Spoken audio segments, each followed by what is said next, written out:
1월 16일 살아계신 하나님의 말씀 요한복음 3장 31절부터 36절 말씀으로 자유인이라는 제 말씀 드립니다.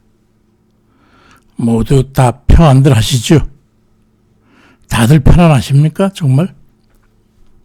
마음에 걸리는 것이나 육체적으로도 걸리적거리는 것이 없어야 되는데 답답하고 우겨싸이고 그런 것이나 옥죄는 일들 이런 것들 다 풀으셨어요? 뭔가 사로잡히는 게 하나라도 있으면 자유롭지가 못하니까 편안할 수가 없겠죠. 편안은 자유가 전제되어야 되기 때문입니다. 저 또한 가장 스트레스를 받고 괴로울 때는 속박받는 그런 환경에 처했을 때입니다. 죄를 짓고 죄책감으로 인해 가지고 영적으로 억압을 받고 정신적 갈등으로 인해 가지고 혼란스러워서 억압을 받고 심적으로 부담스러운 일이 있어가지고 옥죄이고 육체적으로 병이나 강건지 못해가지고 제어당할 때 잘 인내하지를 못합니다. 그런 것들로부터 모두들 자유로우셔야 되는데요. 어떠십니까? 그렇지 않다면 무엇에들 의해 속박받고들 있으신가요? 그것이 무엇이든 그 때문에 편안하지가 못할 것입니다. 우리가 소위 그리스도인인데 갈라디아 5장 1절에 그리스도께서 우리를 자유롭게 하시려고 자유를 주셨으니 그러므로 굳건히 서서 다시는 종의 멍에를 매지 말라고 말씀하셨는데도 그렇습니다. 우리는 네 가지에서 자유로워야 합니다. 그래야 삶이 편안해요. 첫 번째는 영적으로 자유로워야 하고 두 번째는 정신적으로 자유로워야 하고 세 번째는 마음적으로 심적으로 자유로워야 하고 네 번째는 육체적으로 자유로워야 합니다.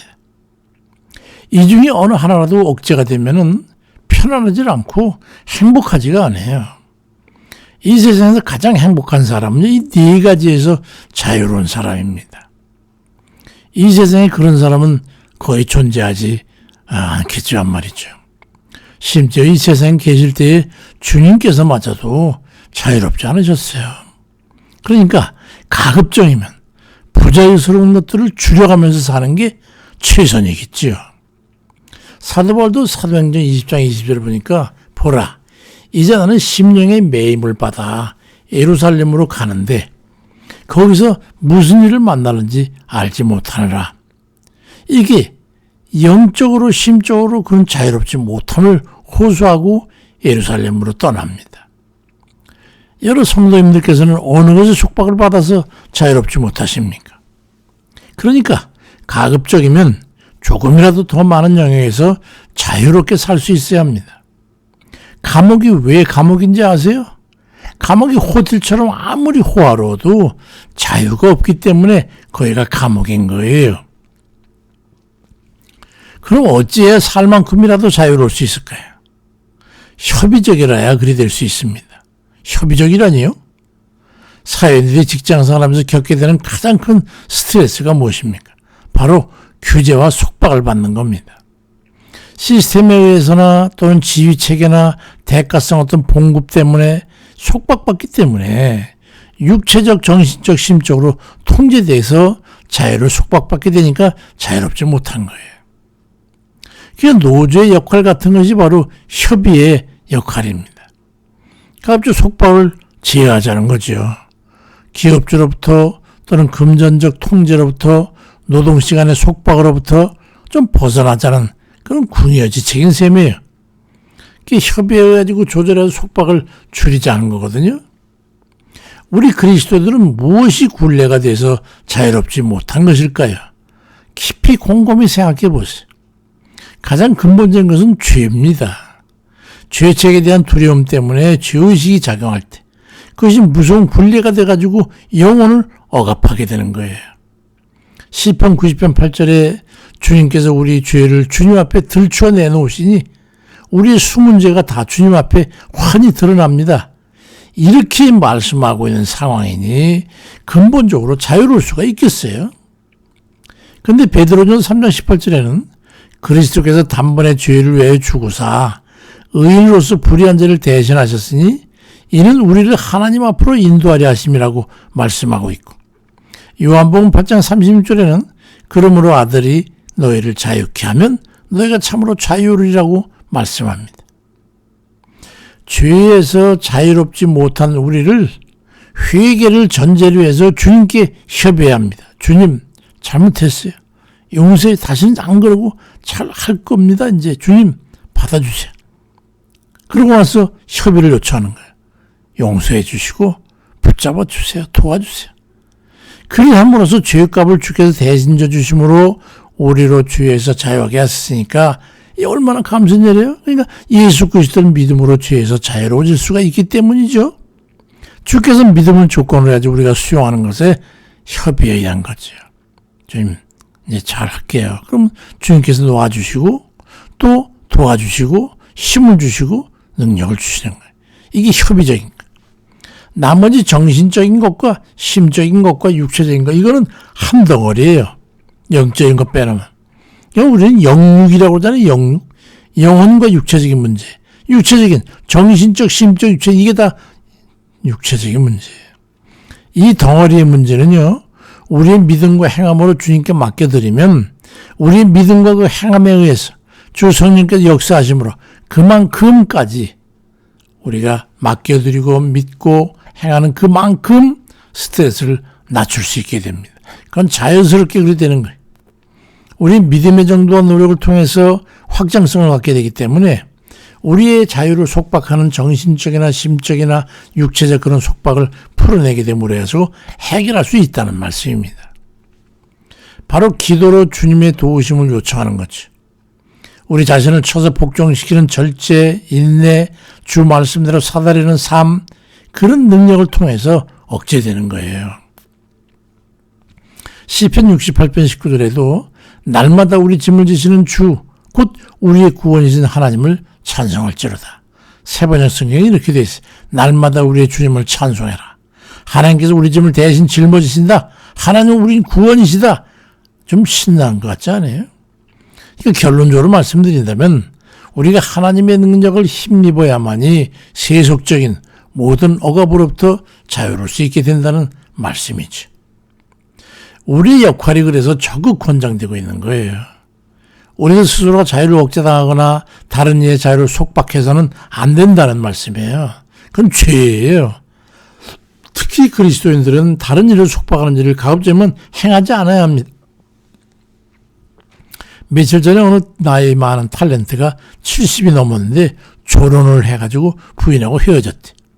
그 이유가 뭐냐면 그 나이도 이제 나머지 생애라도 자유로 주고 싶다.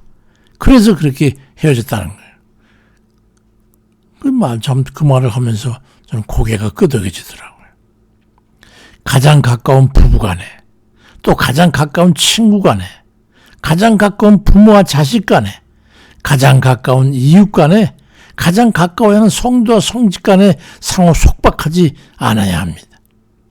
인간관계에서 기쁨과 행복을 줘야 하는 것이 자유를 속박한다는 것을 분명히 인식을 하고 가급적이면 거기에 자유롭게 풀어야 돼요. 그래서 베드로 사도는 베드로전서 2장 16절에 너희는 자유가 있으나 그 자유를 악을 가리는 데 쓰지 말고 오직 하나님의 좋은 것 같이 하라고 말씀합니다. 우린 자유롭다고 내 자유라고 지금 내 맘대로 남에게 피해를 줘. 그게 아니고 섬기는 자처럼 그렇게 자기 자유를 써라. 그런가 하면 야고보 2장 12절엔 너희는 자유의 율법대로 심판받을 자처럼 말도 하고 행하다. 조심하라는 거예요. 주장하고 억누르고 강요하고 비틀고 그러지 말고 성김과 공경의 자세로 존중하는 자세로 들어주는 수용의 자세로 대하라는 거예요. 이것이 성김의 정신과 마음과 행함이 없으면 이룰 수 없는 거죠.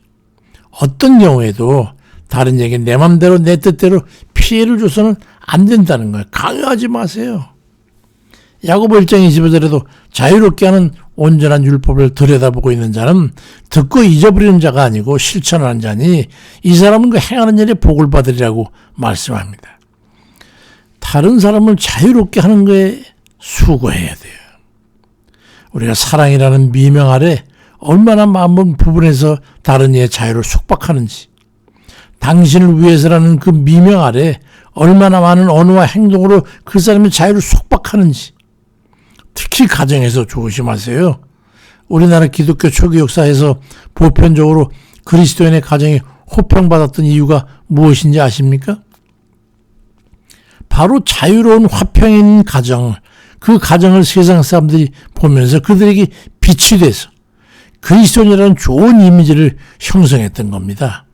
자유와 화평이 있는 가정, 좋은 사람들, 착한 사람들, 섬겨주는 사람들, 사랑이 많은 사람들, 이해심이 많은 사람들, 너그러운 사람들, 그것이 바로 우리 초기 기독교인들의 이미지였던 거예요. 근데 이제는 그 이미지가 다 못으로 가고 다른 이의 자유를 함부로 속박하고 악바리들의 이미지만 남았지 않습니까? 그러니 욕을 먹는 거예요. 갈라디아 5장 13절에 형제들아 너희가 자유를 위하여 부르심을 입었으니 그러나 그 자유로 육체의 길을 삼지 말고 오직 사랑으로 서로 종노릇하라고 말씀합니다. 내가 하고 싶은 자유, 내가 누리는 자유, 내가 가지고 있는 그 자유를 다른 일을 위해서, 사랑하는 사람을 위해서 그렇게 하라. 그 사람은 도움된 내 자유를 사용해라 이 말이에요. 우리 모두는 자유인이잖아요. 죄에서 풀린 자유인으로서 감사를 알고 그러니 갚은 빚진 자로서의 마음을 가지고 주의 종으로 기뻐하고 스스로 행하는 그런 일이 되어야 되겠고 우리 자신이 자유인이 다른 이의 자유를 함부로 속박하는 그런 일이 없도록 섬김을 확대하고 의롭고 선한 이들 되시기를 주의 이름으로 축원드립니다. 감사하신 주님, 우리를 구원해 주셔서 죄로부터 우리를 자유케 하시니 감사합니다. 우리도 그런 빚졌으니 다른 이들도 우리가 자유롭게 그들을 도와주고 그들이 속박받는 게 내가 그들을 위해서 풀어줄 수 있는 것이라면 풀어주고 협조하고 인도하고 보호해주고 그런 우리 섬김은 다하는 좋은 것 같이 하라고 하신 주님 말씀을 기억하고 행할 수 있도록 도와주세요. 병들어 자유롭지 못한 이들, 또 요즘 문제가 생겨서 사업에 실패해서 가정의 문제들, 자식들의 문제들, 부모의 문제, 형제의 문제, 이 모든 어려움을 겪고 있는 이들, 앞으로 일들 하면서도 일을 꼭 성취해야 되는 그런 아주 급박한 그런 일을 하면서도 그 모든 게 얽매이게 되면 자유스럽지 못하니 우리가 먼저 하나님의 은혜로 자유로운 영혼이 됐으면 우리 육신, 정신적, 심적, 육체적인 그런 문제에서도 자유롭게 주님 앞에 다 맡기고 그저 기도하면서 자유로운 이들, 또 다른 이들도 자유롭게 협조해주고 도와주고 섬겨주는 그런 우리 모두에게 도와주세요. 예수님 이름으로 기도드립니다. 아멘입니다.